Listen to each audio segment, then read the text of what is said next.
오늘은 5월달 가정의 달에 어버이 주일로 지킵니다. 항상 우리에게 부모라고 하는 이름은 정겹고 행복하고 아름다운 이름인 게 맞습니다. 오늘은 우리 학생부가 점심을 섬기는 날인데 뭐가 좀 잘못됐나 봐요. 지금 엄마들이 다 달라붙어가지고 밥을 하느라고 정신이 뭐가 잘못된지 어쨌든 아이들도 서서 뭘 썰고 있고 엄마들도 다 달라붙어가지고 지금 급하게 점심을 마련하느라고 애를 쓰고 있는데, 아이들한테 맡겨놓으면 그 일이 부모의 일이 되는 게 현실이죠. 우리는 그렇게 자라왔습니다.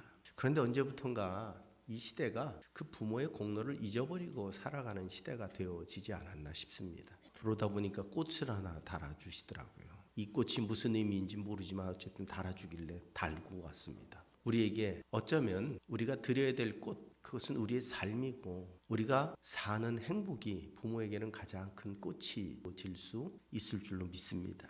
부모가 안 계시고 나니까 소중함이 깨달아진다라는 말씀을 제가 작년에 고아가 되면서 말씀을 드렸는데, 우리에게 주어진 그 귀한 시간들이 부모로부터 주어졌다는 사실을 우리는 잊고 살아갈 때가 많이 있습니다. 그리고 우리의 부모 세대는 참 어려운 시대를 살았습니다. 지금처럼 풍요로운 시대가 아니라 일제시대를 지나 전쟁을 끝내고 다시 재건하고 그 굶주린 시대를 넘어 경제도약의 시대로 나아가기까지 그 모든 짐을 짊어지고 여기까지 이 대한민국을 만들어내는 수고를 감당했었던 시대였다고 하는 사실입니다. 그래서 박수 받으시기에 분명히 합당하지만 우리는 자꾸 우리의 세상의 기준, 경제적인 기준, 학력의 기준을 가지고 내 부모를 평가하려고 해요. 그게 아니라 내가 지금 있을 수 있는 이유는 그 부모의 수고와 땀과 눈물이 있기 때문이고, 또 우리는 부모로서 그 땀과 수고와 눈물로 우리의 자녀들을 양육하고 있는 거죠. 그렇게 시대는 흘러가고 세워져 가고 일으켜져 갑니다.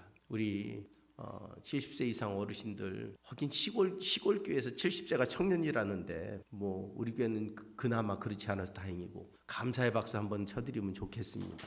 젊은이들이 많으면 우리 젊은이들 다 일어나서 박수 치라고 그러겠는데 우리 젊은이가 그렇게 많지 않아서 나도 같이, 그러다 보니까 그냥 서로가 서로를 위한 격려의 박수, 감사의 박수, 은혜에 대한 고마움의 박수. 젊은이들은 우리가 우리 될 수 있도록 여기까지 만들어준 부모 세대에 대한 감사의 고백들로 다시 한번 누렁차게 박수 한번 치겠습니다. 우리가 살아가는 시대가 어느 때보다도 풍요로운 시대를 우리가 맞이하고 있습니다. 그런데 이 풍요의 토대는 뭐냐면 가정입니다. 가정으로부터 우리는 진정한 풍요를 누릴 수 있게 됩니다. 그런데 여러 사회 조사를 통해서 공통적으로 보여지는 흐름은 부모를 부양하는 것이 당연했던 책임이라고 생각했던 비율은 점점 줄어들고 있고, 노년층은 고독감, 정서적인 단절, 점점 심각해지는 외로움 속에 고독사를 하고 있다는 겁니다. 한편 젊은 세대는 독립과 자율이라고 하는 이면에 부담감이라고 하는 것, 회피하고 싶은 욕심들, 그것으로 인해서 부모를 모시는 것이 이제는 선택이 가능한 책임이라고 생각을 하는 시대를 맞이하고 있습니다. 동양의 전통이 뭘까요? 공자는 인간됨의 출발점을 효에서 찾았습니다. 내가 인간이라면 진짜 인간으로서 가장 기본이 뭐냐? 부모를 섬기는 것이다. 논어와 효경은 한결같이 효는 모든 덕의 근본이랍니다. 인간 삶, 인간 존재, 인간이라고 하는 공동체 안에서 가장 기본이 뭐냐? 부모를 섬기는 것. 그게 기본, 베이스라고 말합니다. 근데 동양만 그러냐? 그렇지 않습니다. 서양 철학도 마찬가지입니다. 아리스토텔레스는 인간을 관계적인 존재라고 말합니다. 가족 안에서 형성되는 덕이 공동체 인류의 기초랍니다. 곧 부모를 섬기고 형제를 사랑하고 자녀를 품에 안고 양육하는 것, 그게 아주 이 사회의 뼈대입니다. 이 사회의 기초입니다. 그런데 지금 이 시대는 그 가정이 무너져 가고 있습니다. 우리는 부인하려고 합니다. 아니, 개별적으로 행복하면 됐지. 근데 여러분, 사회라고 하는 것은 공동체성이 발현되는 것이 사회입니다. 그 공동체성은 어디로부터 시작되느냐 하면 부모와 자녀의 관계로부터 시작됩니다. 그리고 그것이 아주 아름답고 행복하고 풍성해질 때 세상은 아름다운 세상이 되어질 수 있습니다. 성경은 세상이 이야기하는 그런 단순한 윤리나 전통이나 도덕의 범위를 넘어서서 하나님과의 관계로 효를 이야기합니다. 곧 효는 신앙의 질서입니다. 문화가 아닙니다. 하나님과 우리 인간의 관계 속에서 이루어지는, 내가 신앙을 가지고 있다면 효를 행하는 건 당연한 것이 될 수밖에 없습니다.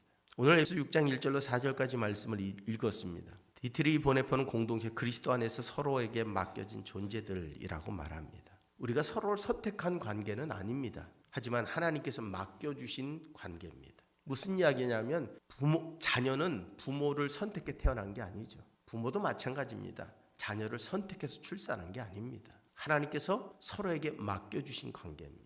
그러기에 신앙을 가진 자들은 그 하나님이 맡겨주신 그 관계를 소홀히 할 수 없습니다. 진정으로 올바른 관계를 형성해 나아가는 것, 그것이 이 사회를 지켜나가는 아주 근본적인 출발점인데 우리는 그 근본이 깨지고 있다는 겁니다. 이 사회가 더 번성하고, 이 사회가 더 아름답고, 이 사회가 더 행복하고, 이 사회가 더 부유해지려면 아주 기본적인 기둥이 무너지면 안 된다는 겁니다.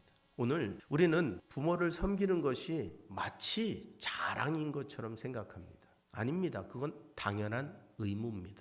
아니, 의무라기보다는 당연한 기쁨입니다. 그런데 정말 우리가 기뻐하고 있는가? 이 시대는 가면 갈수록 부모라고 하는 존재가 무거운 짐이 되어져 가고 있는 시대. 부모로부터 멀리 가면 갈수록 더 행복해질 수 있다고 착각하는 것. 그런데 자녀들이 얼마나 이기적이냐면 자신들의 무거운 짐은 항상 부모에게 맡겨요. 자녀를 양육할 때도, 자신들이 직장생활 할 때도, 자신들이 반찬을 하고 먹을 걸 할 때도, 김장을 담글 때도 다 부모 몫이야. 자녀는 죽는 날까지 빼먹는 존재예요. 부모의 것을 하나하나 빼먹는 존재가 자녀예요. 내가 아무리 잘해도 부모에게 자녀는 빼앗아가는 존재예요. 제가 요즘 광고 중에 하나, 그 신발을 신으라는 얘기는 아니에요. 르무통이라고 하는 광고를 보면서 하나 마음에 와닿는 게 있어요. 아내에게 신발을 사주며 내 아내가 나와 함께 준 게 감사하고 편안했으면 좋겠다. 그 편안함을 주는 게 뭘까요? 부모를 기억하며 우리 어머니가 편안했으면 좋겠다. 그 문구가 제 마음에 딱 와닿더라고요. 여러분, 진짜 효는 뭘까요? 편안함을 주는 겁니다. 부담이 없는 편안함. 진정한 행복을 주는 게 바로 효가 아닐까 하는 겁니다. 오늘 성경은 이렇게 말합니다. 자녀들아, 주 안에서 너희 부모에게 순종하라. 여러분, 순종하라. 말 잘 들으란 얘기구나 라고 생각합니다. 하지만 이 순종이라고 하는 단어 속에는 존재의 방향성을 드러내고 있다는 겁니다. 자녀들아 라고 부릅니다. 이 테크나라고 하는 말은 어린 사람을 의미하는 단어가 아닙니다. 여러분, 80대 노모가 있으면 60대 자녀가 있죠. 60대여도 자녀입니다. 70대여도 자녀입니다. 80대여도 자녀입니다. 오늘 자녀들아라고 부를 때 이것은 연령층을 향한 것이 아닙니다. 하나님 앞에 부모와 자녀의 관계를 가지고 있는 모든 자녀들에게 말합니다. 순종하라고 말하고 있습니다. 이 순종한다는 말은 헬라어로 히파쿠에테라는 말인데 아래에서 듣는다는 이야기예요. 아래에서 듣는다는 이야기는 뭐냐면 신뢰의 관계를 전제한 경청이에요. 그러니까 이야기하는 걸 내가 믿음으로 듣는다는 거예요. 오늘 순종하라고 하는 말은 기본적으로 자녀의 부모에 대한 자세를 이야기합니다. 오늘 우리의 사회가 불행한 이유가 뭘까요? 그 신뢰관계가 깨졌기 때문입니다. 부모와 자녀, 형제, 부부, 세상에 있는 그 신뢰관계가 깨져버렸기 때문이에요.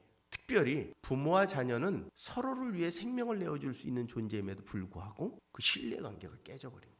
오늘 성경이 이야기하는 부모에게 순종하라고 말하는 때 그 순종은 부모를 신뢰하라는 겁니다.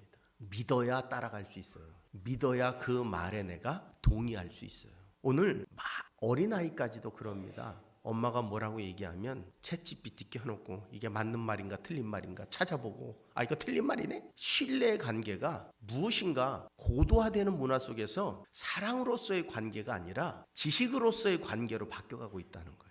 마음과 마음을 주고받는 관계가 아니라 이제는 뭔가 대가를 주고받는 관계가 되어져 가고 있다는 겁니다. 분명한 건 마음이 담길 때 그것이 진정한 의미를 갖는데 오늘 성경은 우리에게 그렇게 말합니다. 내 부모를 순종하라.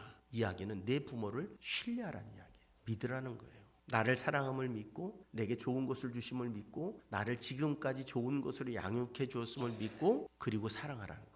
그럴 때 그 관계는 깊은 관계가 되는 거예요. 세상적인 관계가 아니라 더 깊이 있게 함께 깊은 사랑을 나눌 수 있는 관계, 서로를 위로하고 서로에게 평안을 주고 기쁨을 줄 수 있는 관계로 바뀌어진다는 겁니다. 겉으로 따르는 것과 마음으로 받아들이는 것은 다릅니다. 특히 결혼을 하는 사람들에게 시부모와 또 처가댁과 다르죠. 그런데 내 부모를 생각하듯 시부모를 생각하고 내 부모를 생각하듯 처갓집 장인 장모를 생각할 수 있다면 그 관계는 굉장히 아름다운 관계로 나아갈 수 있습니다. 네 것 내 것 따지지 않을 겁니다. 그런데 너 나를 따진다는 이야기는 뭐예요? 이미 그 사이에는 건널 수 없는 강이 있다는 겁니다. 너네는 타인으로서 만나는 거예요. 타인으로서. 그러니까 그게 진정한 효가 가능할까요? 형식적인 모습은 있을지 몰라도 진정한 효는 불가능한 겁니다. 오늘 여러분 그 강을 없애버려야 돼요. 너와 나라는 강을 없애고 우리라고 하는 하나의 공동체성을 가지고 내 부모처럼 대할 수 있을 때,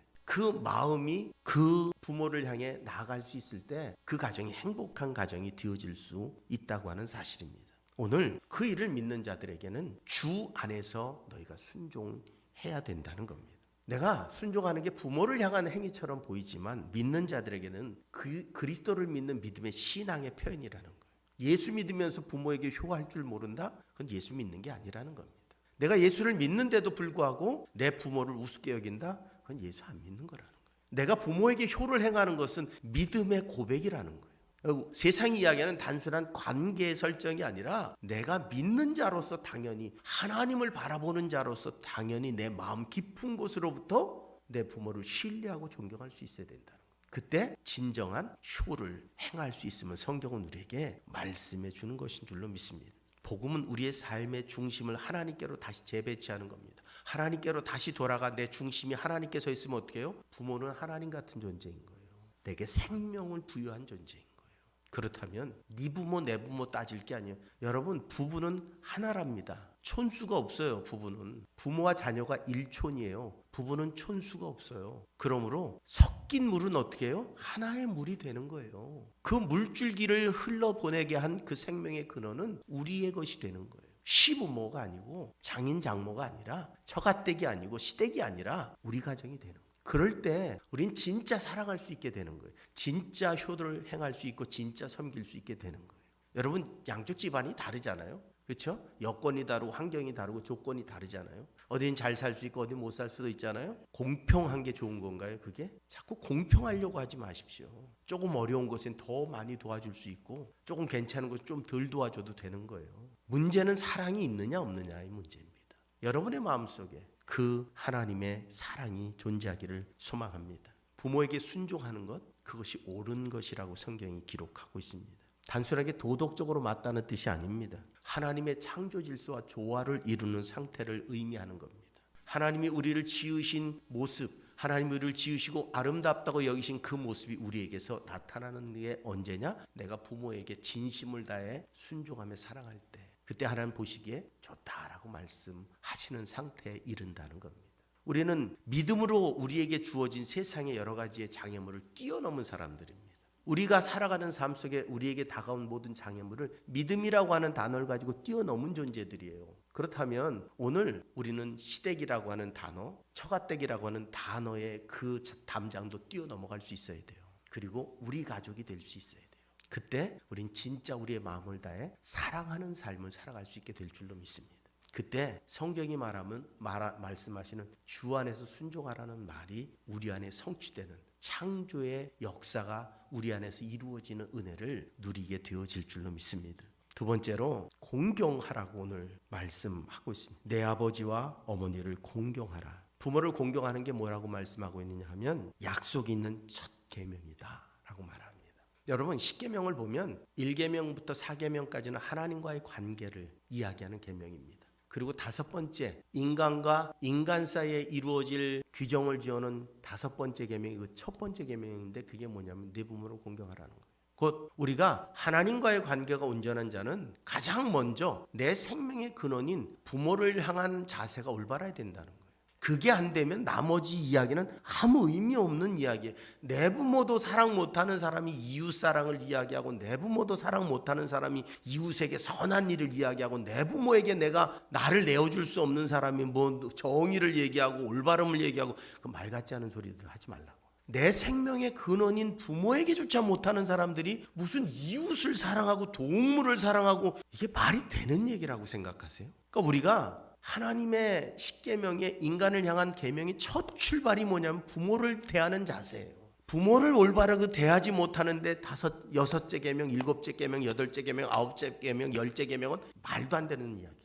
오늘 그리스도인들이 정신을 바짝 차려야 되는 이유가 뭐냐 하면 이 부모를 공경한다는 이 효가 이 사회의 기둥이기 때문에 그렇습니다. 이 사회를 지탱하고 있는 힘이에요. 이 사회를 질서 있게 만드는 힘입니다. 그 기둥이 무너지면 어떻게 해요? 집이 무너지는 거예요. 제가 이 설교만 아니면 더 세게 얘기하고 싶은데 더 세게는 얘기를 못하겠고, 기둥이 무너지면 집 자체가 왕창 무너지는 거예요. 그러고 나면 뭘 따질 것도 없어요. 다 죽은 거지. 이 사회가 왜 지금 이렇게 혼란스러울까요? 가정에서 부모를 존경하는, 공경하는 게 사라졌기 때문에, 질서가 없어졌기 때문이에요. 그러니까 나라에 지도자가 없어지는 거예요. 그러니까 세상에 어른이 없어지는 거예요. 영향력, 올바른 영향력이 사라져버린 세상은 다 내가 주인공인 거예요. 내가 최고인 거예요. 그러니까 세상은 혼란스러워지는 거예요. 무엇으로부터 깨졌을까요? 자녀가 부모를 공경하는 게 사라졌기 때문에. 그 질서가 사라지면서 세상은 혼란에 빠지기 시작했다는 겁니다. 오늘 헬라어 티마라고 하는, 공경한다고 하는 말은 무겁게 여긴다는 뜻이에요. 무겁게. 그냥 단순하게 부모를 공경하는 게 아유 얘 좋은 거 사드세요, 이게 아니라 그 말 한마디 한마디가 내 마음에 무겁게 자리 잡는 거예요. 그게 공경하는 겁니다. 여러분, 부모는 우리 어르신들 과거에 많이 배우지 못하신 분들은 어떻습니까? 시골에서 많이 배우지 못했기에 요즘처럼 많이 배운 자들이 사용하는 언어 아니죠. 아주 시골스러운 단어로, 때로는 육두문자도 포함되어 가면서, 하지만 그 안에 담겨 있는 게 뭐예요? 자녀를 향한 사랑이에요. 아주 깊은 사랑, 인생의 지혜가 담긴 사랑.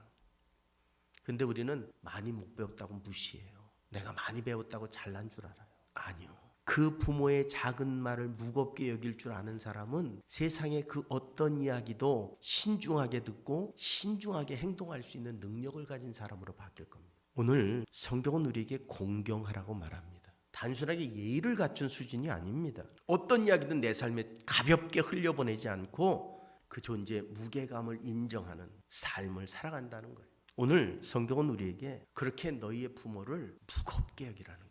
말 한마디 쉽게 생각하지 말고 존중할 줄 아는 삶을 살아가라는 거예요.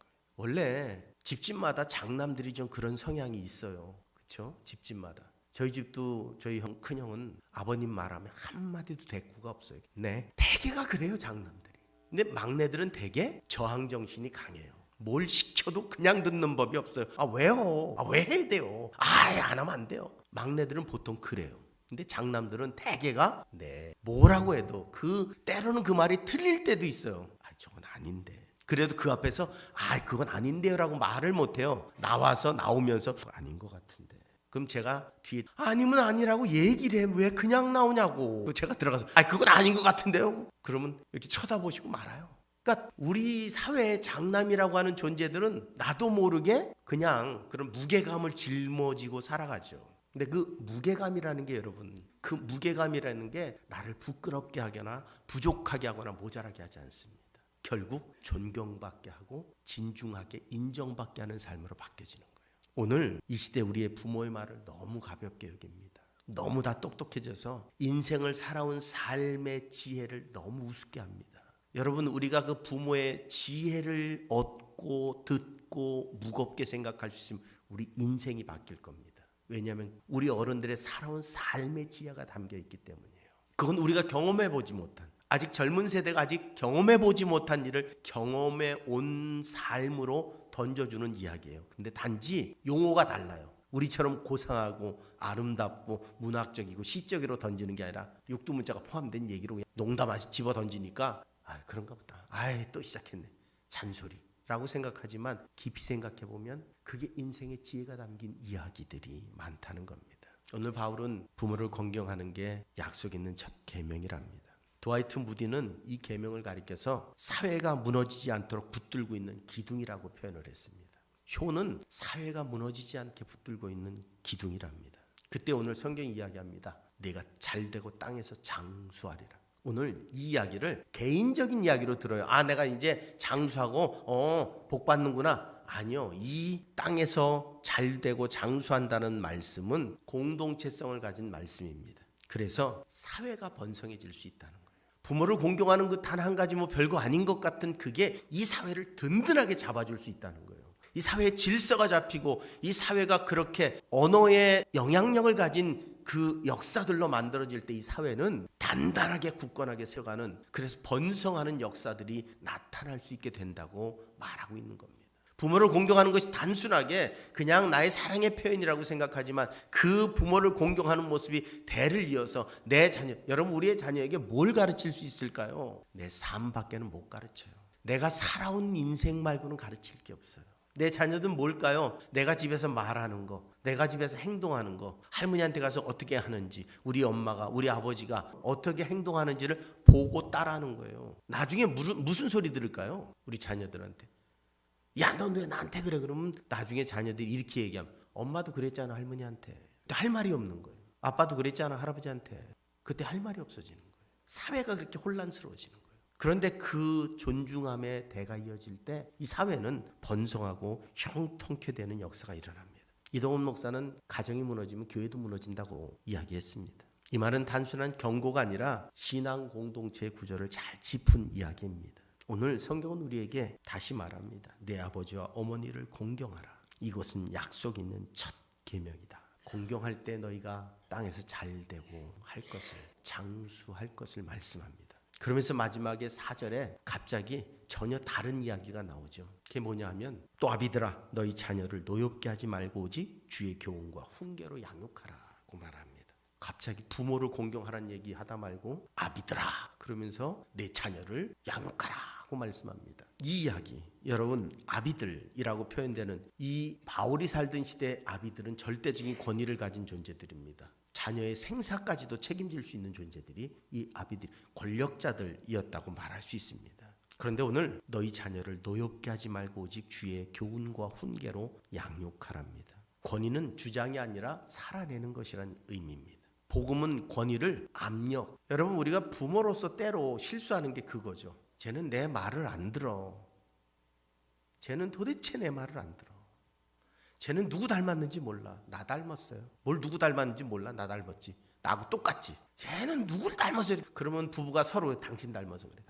뭘 당신 닮아서 그래요? 반반 닮아서 그렇지. 저희 큰아들이 저희한테 전화해서 그런 얘기 한 적이 있어요. 저희 둘째가 지형한테 월급 받는 날 전화해가지고 형 1번이야 2번이야 골라 그래가지고 2번을 골랐대요. 그랬더니 둘째가 하는 얘기, 형이 용돈 주는 거야 2번은. 그래가지고 1번도 형이 용돈 주는 거였어요. 그냥 어느 걸 고르든 형이 용돈 주는 거였어요. 그냥 전화를 걸어서. 그래가지고 용돈을 받았어요. 그러니까 열받아가지고 큰애가 우리한테 전화를 했어요. 꼭 엄마 아빠 똑 닮은 놈을 낳아가지고 그 얘기에 동의해요. 걔가 어디서 태어났겠어요? 딱 닮아서 태어났겠지. 엄마 아빠 꼭 닮은 놈을 낳아가지고 그래서 넌 우리 안 닮았냐 이놈아? 너도 똑같지? 맞아요. 그 아이가 나를 닮은 아이예요. 그럼 우리에게 복음은 뭐라고 말씀하느냐 하면 말로가 아니라 지식으로가 아니라 너의 삶으로.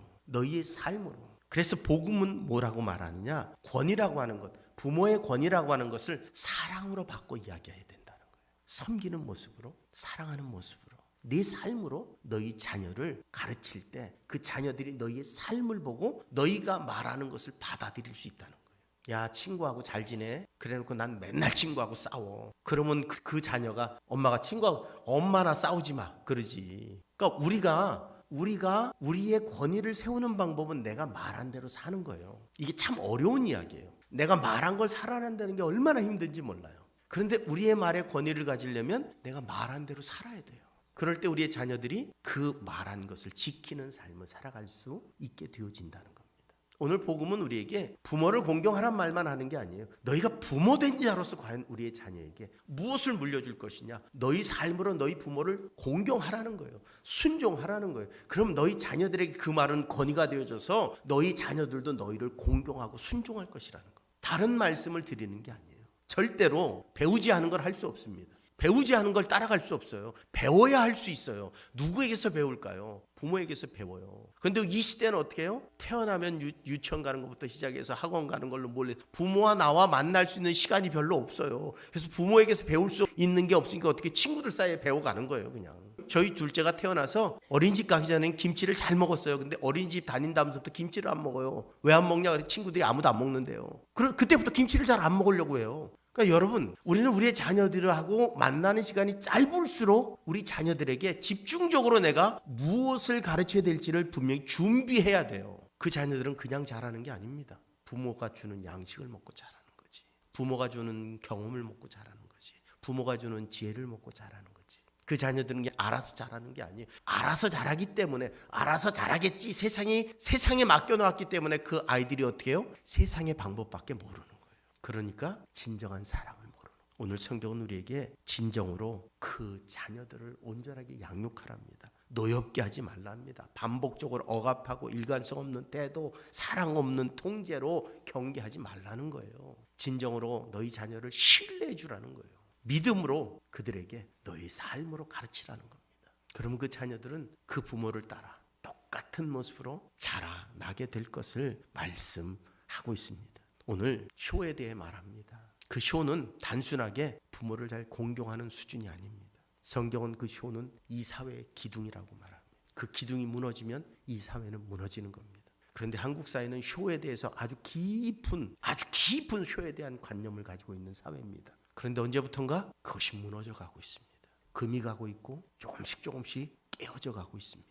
오늘 우리 그리스도인들만이라도 먼저 이 사회의 진정한 효가 뭔지, 하나님을 믿는다는 것이 무엇을 의미하는지를 보여줄 수 있는 올바른 신앙의 자세로 나아가서 이 땅이 다시 회복되고 이 땅이 다시 행복하고 이 땅이 다시 진정한 기쁨을 회복할 수 있는 사회로 바뀌어질 수 있는 거룩한 소금이 되고 빛이 될 수 있는 저와 여러분들의 삶이 되실 수 있기를 주님의 이름으로 부탁을 드립니다.